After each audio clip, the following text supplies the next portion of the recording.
ইঞ্জিনটা যখন গরম থাকে তখন কিন্তু তারা বলে যে ভাই দ্রুত আমার ইঞ্জিন অয়েলটা চেঞ্জ করে দেন। আসলে এখানে কিন্তু 1 লিটার হয়েছে এবং এখানে কিন্তু প্রায় আরো 300 গ্রাম বেশি হয়েছে।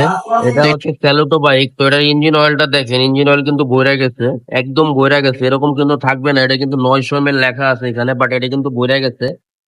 তো এটা ভরার যে কারণটা, আমি মূলত এটা ড্রেন করতেছি, ড্রেন করে এটা আমি মাপ দিব যে আসলে কতটুক বের হয়েছে, তারপরে হচ্ছে আমি বাকিটা আপনাদের সাথে শেয়ার করব।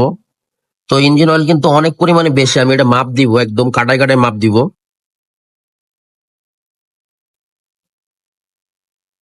কতটুক বের হয়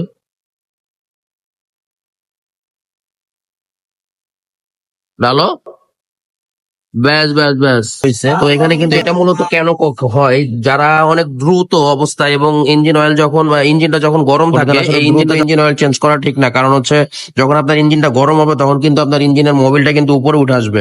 আপনি নতুন গরম অবস্থায় এসে ড্রেন করবেন, পুরোপুরি ইঞ্জিন অয়েলটা নামবে না।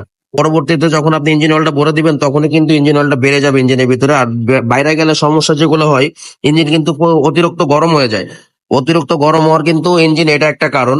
এবং আপনারা হচ্ছে যারা ইঞ্জিন অয়েল চেঞ্জ করবেন তারা কিন্তু অবশ্যই একটু সময় নেবেন এবং ইঞ্জিনটা ঠান্ডা করবেন, দেন হচ্ছে আপনার মোবিলটা ড্রেন করবেন। তাহলে আর এই ধরনের সমস্যা হবে না। ওনারও কমপ্লেন ছিল বা ইঞ্জিনটা প্রচুর গরম হইতো। তো এখানে ইঞ্জিন অয়েল যে আমি মাপ দিছে, এখানে 1 লিটার বেরোইছে, এখানে কিন্তু আরো 300 ml এর মতো বেশি, 300 গ্রামের মতো বেশি আছে। তো এই ধরনের ভুলগুলো আপনারা করবেন না, একটু সময় নিয়ে আসবেন। যেখানে আপনার ইঞ্জিন অয়েল চেঞ্জ করেন একটু সময় নিয়ে যাবেন, দেন সময় নিয়ে ইঞ্জিনটা ঠান্ডা করে পরে আপনার ইঞ্জিন অয়েলটা চেঞ্জ করবেন। ধন্যবাদ সবাইকে সাথে থাকার জন্য।